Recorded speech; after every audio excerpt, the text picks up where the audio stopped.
నమస్తే, నేను మీ కేవి. ఇజ్రాయెల్ డిఫెన్స్ ఫోర్సెస్ IDF ప్రపంచంలోని అత్యంత అధునాతనమైన సైనిక బలగాలలో ఒకటిగా పరిగణించబడుతుంది. 1948లో దేశ స్థాపన నాటి నుంచి ఇజ్రాయెల్ తన సైనిక సామర్థ్యాన్ని నిరంతరం అభివృద్ధి చేస్తోంది. ఇజ్రాయెల్ మెర్కావా ట్యాంకులు, F-15, F-16 ఫైటర్ జెట్లు, dolphin class submarines, Iron Dome వంటి క్షిపణి రక్షణ వ్యవస్థలను స్వయంగా అభివృద్ధి చేసింది. విదేశీ సాంకేతికతను సమర్థవంతంగా ఉపయోగించింది. ఇక సైనిక శిక్షణ విషయంలో కూడా చాలా జాగ్రత్తలు తీసుకుంటుంది. ఇజ్రాయెల్లో 18 సంవత్సరాలు నిండిన ప్రతి పౌరుడు, పురుషులకైతే 3 సంవత్సరాలు, మహిళలు 2 సంవత్సరాలు తప్పనిసరిగా సైనిక సేవ చేయాలి. ఈ విధానం దేశంలో అత్యంత శిక్షణ పొందిన సైనిక బలగాల్ని సృష్టిస్తుంది. 1960 నుంచి ఇజ్రాయెల్ తన సొంత ఆయుధాలను తయారు చేయడం ప్రారంభించింది. ఇది విదేశీ ఆయుధ సరఫరాపై ఆధారపడ్డాన్ని తగ్గించింది. వ్యూహాత్మక ఆధిక్యత ఎక్కువగా చెప్పాలి. ఇజ్రాయెల్ యుద్ధాల్లో విజయం సాధించడానికి దాని వ్యూహాత్మక ప్రణాళిక కీలకమని ఇప్పటికీ చెప్తారు. 1967లో 6 రోజుల యుద్ధంలో ఇజ్రాయెల్ ఈజిప్ట్, సిరియా, జోర్డాన్ల సైనిక స్థావరాలపై ముందస్తు దాడులు చేసి వారి వైమానిక దళాలను నాశనం చేసింది. ఈ వ్యూహం ఇజ్రాయెల్ను విజయాన్ని తెచ్చిపెట్టింది.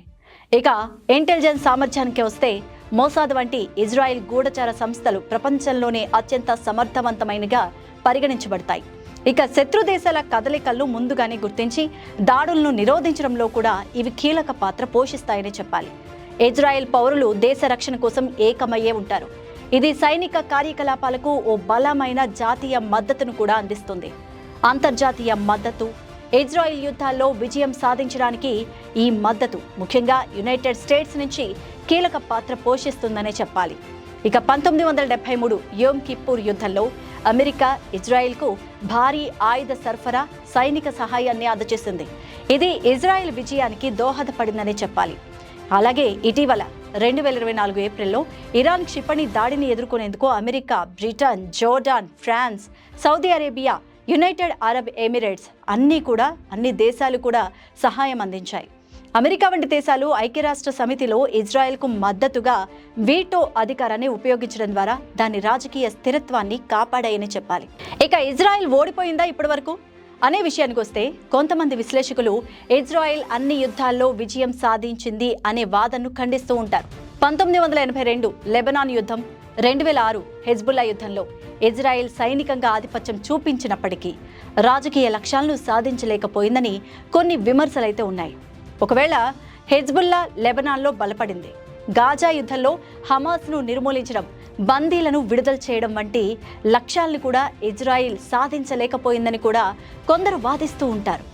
కానీ హమాస్ ఇప్పటికీ గాజాలో తన ఉనికిని కొనసాగిస్తూనే ఉంది. అలాగే అంతర్జాతీయ సమాజంలో ఇజ్రాయెల్ ఒంటరిగా మారుతోందని ఎన్నో విమర్శలు కూడా ఉన్నాయి.